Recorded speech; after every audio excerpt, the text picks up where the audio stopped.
Good evening, everyone. I'm Matthew. Welcome to another episode of The Great Canadian Nerd. I'm here to talk to you this week about a particularly favorite movie of mine. I picked this movie up about 2 years ago, and over the course of the 2 years, I have watched this movie close to 60 times. Yeah, do the math there. That's quite a lot of actual watching of this movie. It's a little bit more than one viewing every 2 weeks. Sounds about right. I can enjoy this movie that much. In fact, recently in the past week, just getting ready for this review, I've watched it about 2 or 3 times, including all the special features and everything. So what am I here to talk about today? Well, this could cause a stir, but I'm here to talk today about the 1984 version of Dune. What Siskel and Ebert call the worst movie of 1984. Now, I have never read the Dune novels. I have seen Frank Herbert's Dune, the miniseries, and I have seen Children of Dune. On their own, they're not bad. I have enjoyed watching them, but I feel I don't really have the drive or the desire to watch them as often as I have watched this one. There's something about this production of Dune that grasps my attention, that sucks me into the story, and I love it. I love this representation of Dune. Admittedly, I can turn off my fanboy glasses and see what the critics didn't like about it, but at the same time, I'm not those critics. I don't hate this movie. I love this movie. And it has nothing that much to do with the fanboy glasses. It has to do with how this movie was made and the effort that was put into this film to bring the story across. Overall, the story of Dune, really don't think I need to talk about it. If you haven't seen it, go out and find a copy of it, borrow it from one of your friends, because I'm sure they'll have it, and watch it. Give this movie a watch. Talking about the plot line of this movie can really spoil it. I went into seeing this movie blind. I was told to be on bed rest for a couple of weeks, so back when Blockbuster was still around, I hobbled down to drive down to Blockbuster. I rented 5 movies that day. 5 movies, 5 days, $5. It was a great deal. So this was one of them that I rented, and I'd always wanted to see it, but my friends kept telling me, no, don't waste your time, don't waste your time.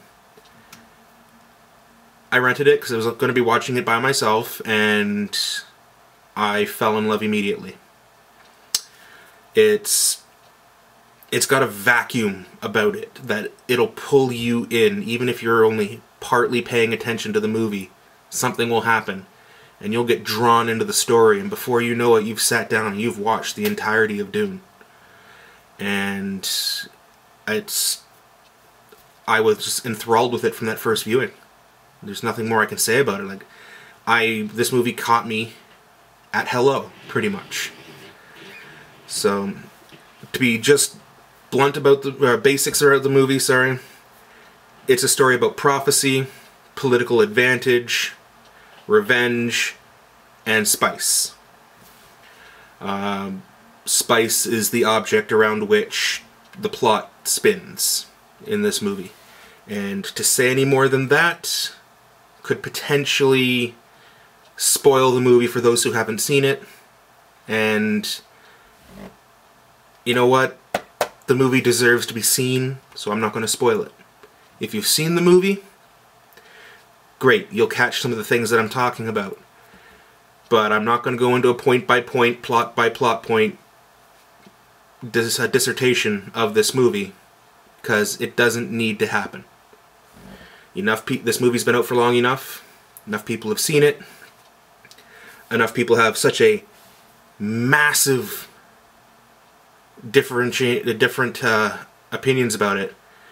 Like, there has been wars all over the geek boards and the nerd chat boards about this movie.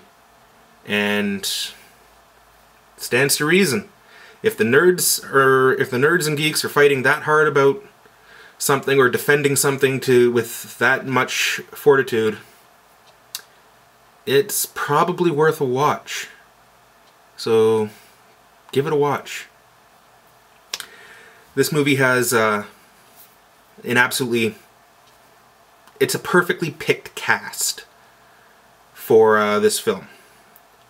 Now, remember, I haven't seen the books, so I don't know what you thought the characters would look like in your mind when you're reading the book. I've only seen this and the other Dune stuff, but I find the cast in this works really, really well together. I like recognizing a couple of actors when I first saw the movie. And the two that I recognized immediately off the bat when I was, three. I recognized 3 people immediately from watching this for the very first time.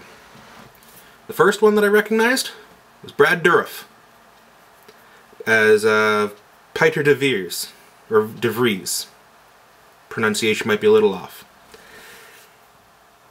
This man can play. He's the perfect strange actor, is Brad Dourif. More recently, people will probably know him as Wormtongue from Lord of the Rings. I remember seeing him in Child's Play, and that's where I remembered him from. It's the creepy guy who put his spirit in the doll. Okay. Continue on watching the movie. Second person I recognized was, for the love of me, I can't remember his character name right now. But Max von Sydow's character.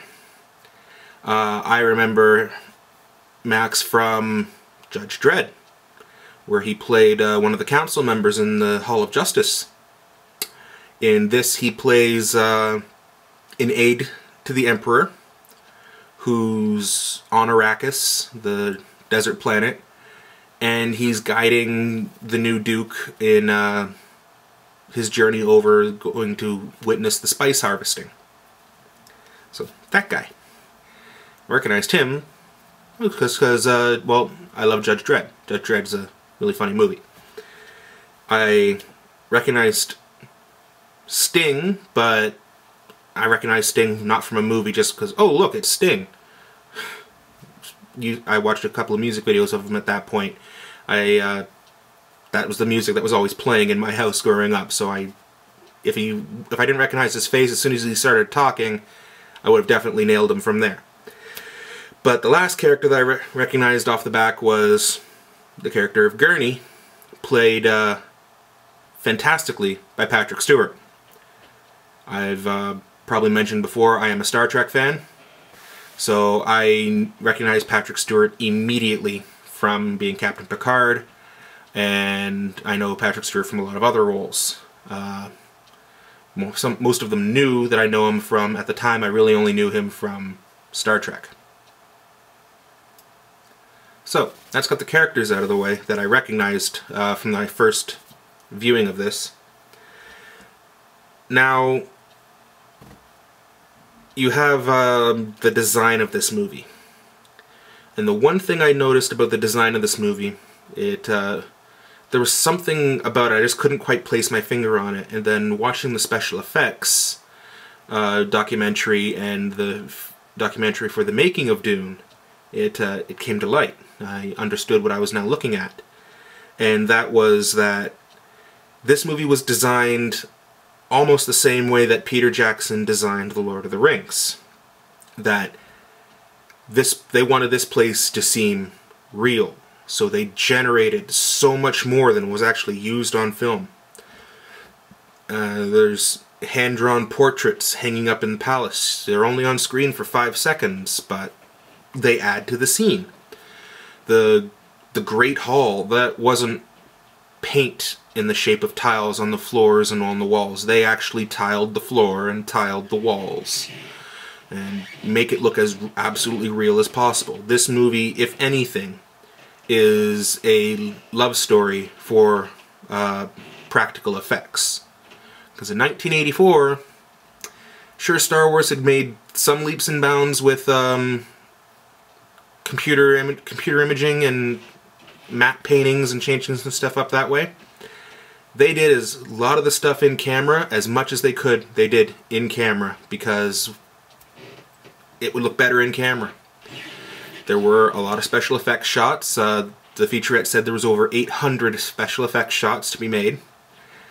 You know, Paul riding on top of the worms. Pretty much a lot of the worm footage was filmed in a miniature studio and then added into the film later. But it looked great, and the cultural history that they added through, you could look at something and know if it was Harkonnen, or you'd know if it was from Caladan, or if it was supposed to be Fremen from Arrakis. Just looking at the object, you'd be able to recognize that, and that's the detailed design that they went into. And a lot of that comes from David Lynch, the director of this movie.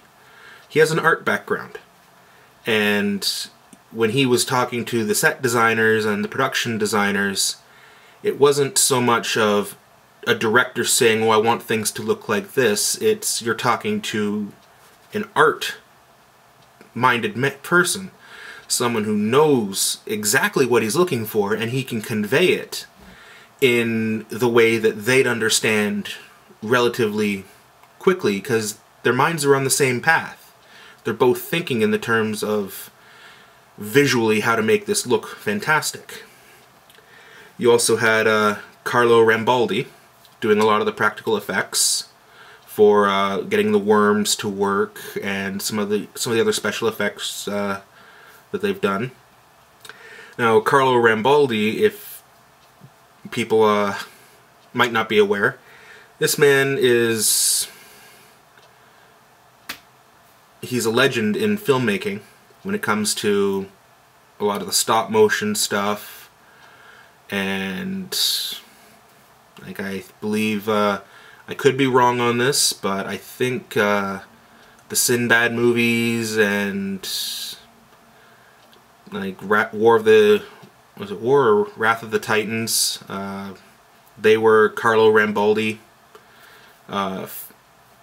films, or he was actually working in them. I primarily know Carlo Rambaldi from Alien. He designed the mechanism to get the second mouth to shoot out of the alien head. And he did a lot of work on getting that part to work properly, because an actor had to wear that and still had to have the mechanism hidden inside. So that's where I know him. He's a master of practical effects. I haven't really seen a lot of his older movies, but I know him from Alien, and it was nice to recognize his name in this, and it's good to see that he got the work done for that. Now, on this particular copy of the Blu-ray, you have deleted scenes, which are introduced by, what is her name? Rafaela De Laurentiis. She was a producer on the movie, and she introduced a lot of the deleted scenes and talks about them. You also have a featurette for designing Dune, a featurette for the special effects of Dune, a featurette for the models and miniatures, and a featurette for the wardrobe design. Yeah, if you've seen the movie, the Guild Navigators, the creepy guys that are dressed all in this black plastic, they weren't really too aware of what they were actually wearing at the time. They were told after they had finished shooting and got all the sets that they were wearing, they were actually wearing body bags that were found at a old fire station that was being torn down. These body bags weren't new either, they were used, and when they unwrapped them, when they got them to use for the film, they had to get rid of, you know, fluids and leftovers that were still stuck around inside these body bags, but they were cleaned up and they looked great. So yeah, the Guild Navigator, or not the Navigators, but the Guild members are wearing, you're wearing body bags. That's your costume. Body bags. Used body bags at that. Must be a nice thing to know, eh? So, a little bit about the critical reaction to this movie. As I said, Siskel and Ebert voted it the worst movie of 1984. And mostly, for the most part, critics despised this movie. It had a really, really low rating at the time. It seems to be that nerd culture and geekdom has harnessed and held on to this movie, and we refuse to let it go. And that's what's keeping this movie alive. But the critics were not a fan of this movie. Not a fan of this movie at all. So, conclusion. I've never read any of the novels. I don't want to read any of the novels. I went into watching this movie blind, not knowing anything about it. And I think that's the best way to watch this film. Don't let people spoil the story for you. Go in and watch it, see for yourself, experience the magic of Dune as it unfolds on the screen. Yes, there's a lot of exposition in the movie. But that's a massive novel trying to get across in a short movie. It's well done. A lot of the exposition is really well done. Yes, some of the effects are cheap by today's standards. They were state-of-the-art for 1984. However, with all these drawbacks and, well, all the critical pandering, all the joking that I get from my friends for loving this copy of the movie, they like some of the other stuff from Dune. Like, I've got a friend that loves the miniseries because it's more accurate to the books. Again, I haven't read the books. I could care less. I love this copy of Dune. You know what? If my opinion differs from yours, so be it. Not everybody's the same. I haven't met a lot of people that love this movie. I've met one or two. I only have started to know a lot of people who love this movie from seeing other reviewers on the internet. And there are, in almost every production that I've seen them do, their main feature film productions, they're referencing Dune. They had an opening scene where there was a bunch of images flashing on a computer, and I saw it. I saw the scene. It's on the screen for about 15 frames. Yes, I paused the video and looked for it because I wanted to be sure I saw what I saw. And it has the space scene where you've got Arrakis, Giedi Prime, Caladan, and Kaitane all shown up in a line. That was a cute little Easter egg to have in there. I was happy seeing with that. And of course, they're referencing the movie, they're quoting lines from the movie. They actually put somebody in the Harkonnen thong from the movie. And I laughed my ass off when I saw it. But, you know what? That's the people who love Dune, love Dune. And the people who don't love Dune, well, we can't really change their minds. In some way, I don't want to change their minds. I'm not going to force you to watch something that you don't want to watch. However, if you haven't seen it, do give it a shot. Sit down. It's 2 hours and 15 minutes long. That's not long at all by current movie standards. Sit down, maybe on a night when you go out and get a pizza or something, and give this movie an honest try. Put it on, watch it all the way through. Don't go reading about the story ahead of time. Let the movie explain the story to you. Who knows? You might... you might be like, oh, this sounded really, really interesting. I'll go and watch it again. Maybe there's something I haven't caught yet. And there will be. There's a lot in this movie. However, give it that first watch and make your opinion from there. Thanks very much. It's Matt, your great Canadian nerd, saying, you know what? Don't hate something if you haven't seen it first.